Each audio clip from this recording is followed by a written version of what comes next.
2008. Well, I cut sugar and was sugar-free for a number of years, and then I wrote Sugar Freedom, and it went up in December of 2014. So it's been almost 5 years that I've been pretty much completely off sugar, and then went ketogenic during that time. Keto for me is 20 grams total of carbohydrates or less per day. And then a couple of months ago, I read this book, and of course, it's only available on Kindle. So I just made a picture of the cover, the Kindle cover on Amazon, and it is Depression and Insomnia Anxiety, How I Healed It All, the alt doctor originally from Russia. And his protocol,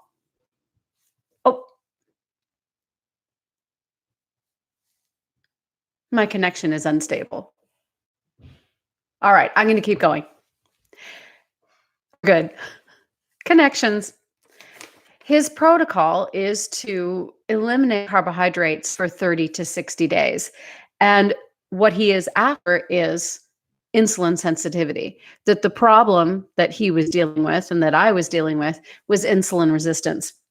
And the effects were not just weight gain and joint pain, but problems with mood and motivation.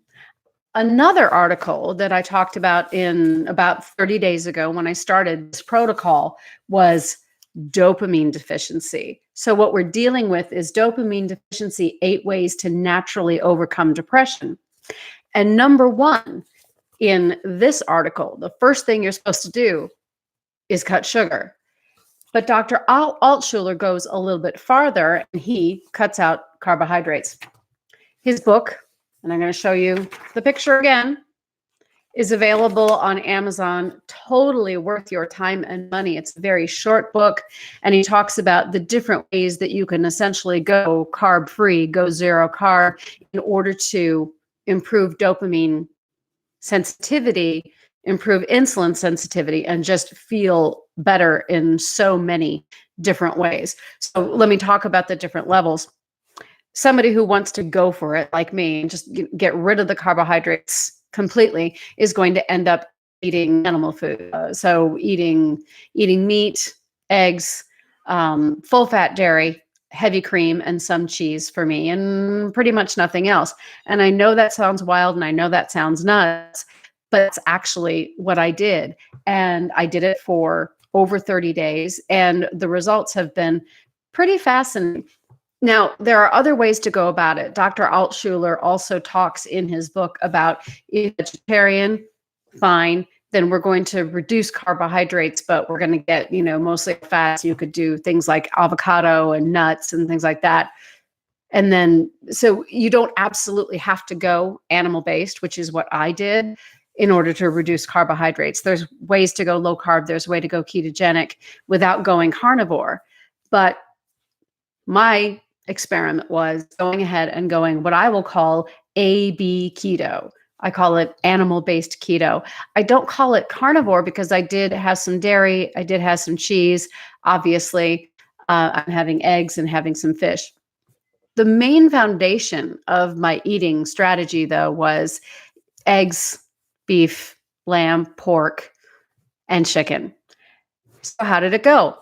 Well, early on, one of the things, and I think one of the most important things I want to share with people who are watching this stream, is that your digestion is going to be very important. Obviously, this is a very low protocol, so expect some changes. The more fat I would eat, I guess the more regular I would be. And if I lowered the fat and was more protein, a little bit less so. So that was one of the modifications I would make. If I wanted to get things going, a little bit more fat. If I wanted to slow things down, a little bit less fat. I hope I'm not being too cagey with this, but I don't want to go all TMI. But I do want to talk about that, especially because I am now making the transition back from zero carb, animal-based, back to Sugar Freedom. And the Sugar Freedom program does include significant above ground vegetables. So probably the most important thing I want to share today is about the transition back into adding vegetables and adding fiber. And my caution to say, add it back one step at a time. And so how do we do that? Well, we can do that with some low fiber vegetables. And what are they? Well, they're vegetables like mushrooms, lettuce, if it's chopped up and shredded well. If you're going to have zucchini, you want to peel the zucchini. If you're going to have cucumber, you want to peel the cucumber. So in order to make things really, what I'm doing, adding back my above ground vegetables, is I'm having my proteins and my fats as I always do, but I'm having one salad a day and then one serving of a cooked vegetable, which is not going to be really high in fiber. So that might be cooked spinach with cooked mushrooms, or cooked zucchini with the skin removed. So those are a couple of things that you can do if you're transitioning back from a kind of zero carb carnivore, transitioning back with some higher fiber and higher vegetable foods.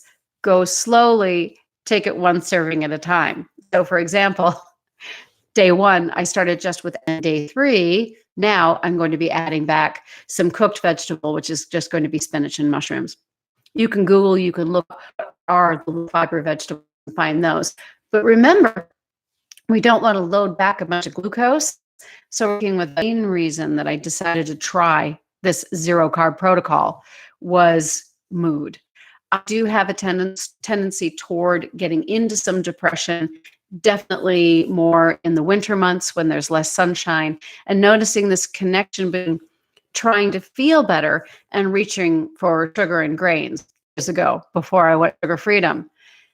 So now, as I've been through menopause, I'm in my mid-50s, starting to see some shifts in my mood and wanting to feel a little bit better, and deciding to choose this zero carb approach with the alt sliding scale diet.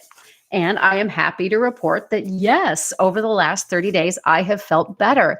And one of the manifestations of that is that I have been doing more singing, tap dancing, back in the gym again, which I kind of slipped away from. I have been teaching classes, and I kind of was trying to get away my own fitness, being, I'll just teach my classes.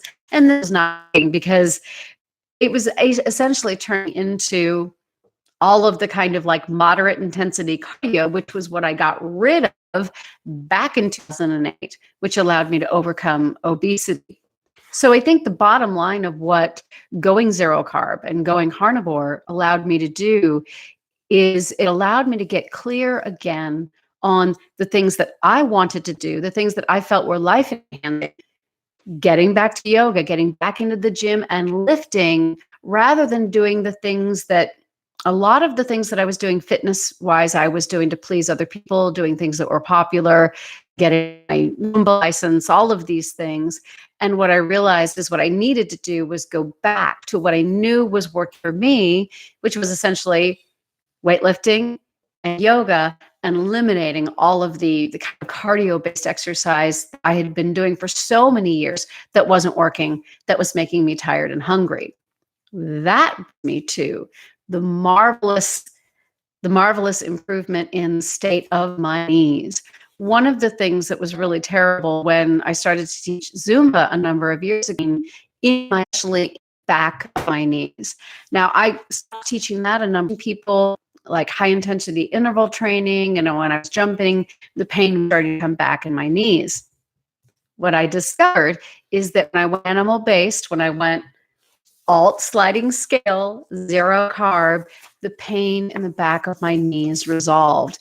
And one of the things is that when I would go into yoga class, I could not get into child's pose because I couldn't bend my knees all the way. The pain in the back of my knees was so bad.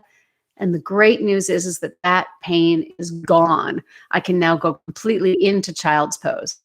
Another thing that I discovered is this connection between glucose intolerance, insulin resistance, and skin problems. I had been getting some dermatitis on my hands, and guess what? That has resolved as well. And I found out something that really shocked me. I used to have eczema as a child, and I didn't realize, but researchers way back in the 1928, I found a study. Researchers looking at carbohydrate metabolism and eczema. And I'm like, goodness, this was my problems were happening in the late 70s.